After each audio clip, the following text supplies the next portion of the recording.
अवधूत चिंतन श्री गुरुदेव दत्त श्री स्वामी समर्थ महाराज की जय.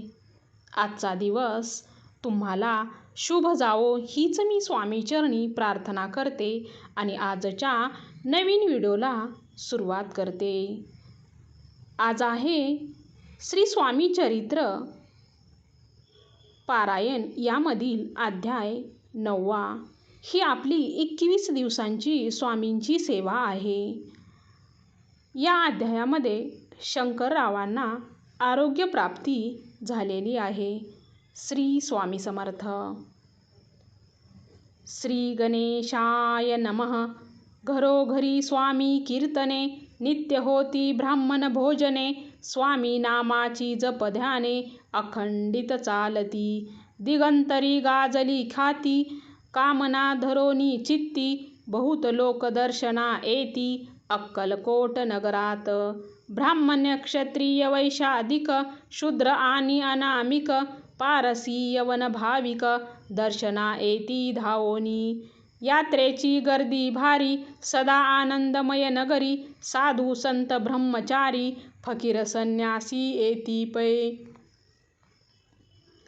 किती वर्णावे महिमान, जेथे अवतरले परब्रह्म, ते नगरी वैकुंठधाम, प्रत्यक्ष भासू लागली. असो ऐशा नगरात शंकरराव प्रवेशत, आनंदमय झाले चित्त, समाधान वाटले. यात्रेची झाली दाटी, कैशी होईल स्वामी भेटी, ही चिंता उपजली चित्ती, मग उपाय योजिला. जे होते स्वामी सेवक, त्यात सुंदराबाई मुख्य, स्वामी सेवा सकळीक, तिच्या हस्ते होतसे. तियेची घेऊनी गाठी, शंकरराव सांगती गोष्टी, करोनी द्याल स्वामी भेटी, तरी उपकार होतील. व्याधी दूर करावी म्हणोनी, विनंती कराल स्वामी चरणी, तरी आपणा लागोनी द्रव्य काही देईन. बाईसी द्रव्य लोभ पूर्ण, आनंदले तियेचे मन, म्हणे मी इतुके करीन, 2 सहस्त्र रुपये द्याल की.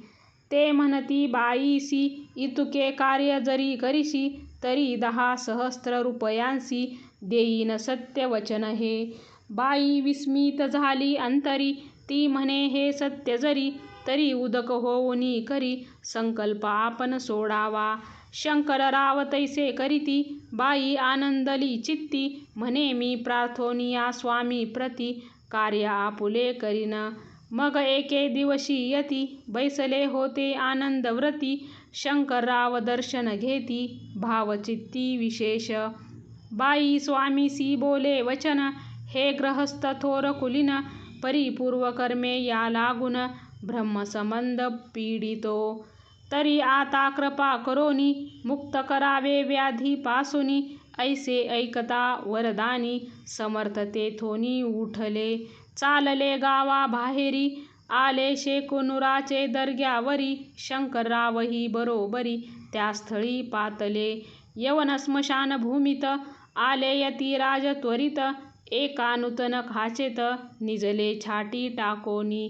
सेवे करी शंकररावासी, म्हणती लीला करून ऐसी, चुकविले तुमच्या मरणासी, निश्चय मानसी धरावा. काही वेळ गेल्यावरी, उठली स्वमर्तांची स्वारी, शेखनुराचे दर्ग्यावरी, येऊनी पुढे चालले. शंकररावे तया दिवशी, खाना दिदला फकीरांसी, आणि शेखनुरासी दर्ग्यासी, एक कफनी चढविली. मग काही दिवस लोटत, स्वामी राज आज्ञापित, बारीक वाटुनी निंबपत्र, 10 मिरे त्यात घालावी. ते घ्यावे हो औषध, तेने जाईल ब्रह्मसंबंध, जाहला स्वामी राज वैद्य, व्याधी पळे आपणची. स्वामी वचनी धरोनी भाव, औषध घेती शंकरराव, तयासी आला अनुभव.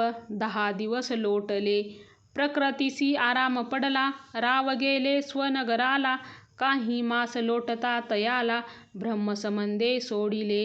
मग पुन्हा आनंदेसी, दर्शना आले अक्कलकोटासी, घेऊनी स्वामी दर्शनासी, आनंदित जाहले. म्हणती व्याधी गेल्यानंतर, रुपये देईन 10 सहस्त्र, ऐसा केला निर्धार त्याचे काय करावे. महाराज आज्ञापिती गावाबाहेर आहे मारुती. तेथे चुनगेची निश्चिती मठ तुम्ही बांधावा. ऐशिया एकांत स्थानी राहणार नाही कोणी. ऐसी विनंती स्वामी चरणी कारभारी करिता ती. परी पुन्हा आज्ञा झाली मठ बांधावा त्याच स्थळी. भुजंगादिक मंडळी दाखविली जागा तयांनी. सर्वानुमते तेथीचे मठ बांधिला चुने गच्ची. कीर्ती शंकररावाची अजरामर राहिली. अगाध स्वामी चरित्र तयाचा न लागेची पार. परी गंगोदक पवित्र अल्पसेविता दोष जाती. श्रवणी धरावा आदर तेने साधती यह परत्र. जे झाले स्वामी किंकर विष्णू शंकर वंदित्या. इते श्री स्वामी चरित्र सारामृत नाना प्राकृत कथा संमत सदा परिसोत भाविक भक्त. नवम अध्याय गोडहा. श्री स्वामी चरणार्पणमस्तु. श्री अनंत कोटी ब्रह्मांड नायक राजाधिराज योगीराज परब्रह्म सच्चिदानंद सद्गुरु अवधूत चिंतन श्री गुरुदेव दत्त. श्री स्वामी समर्थ महाराज की जय.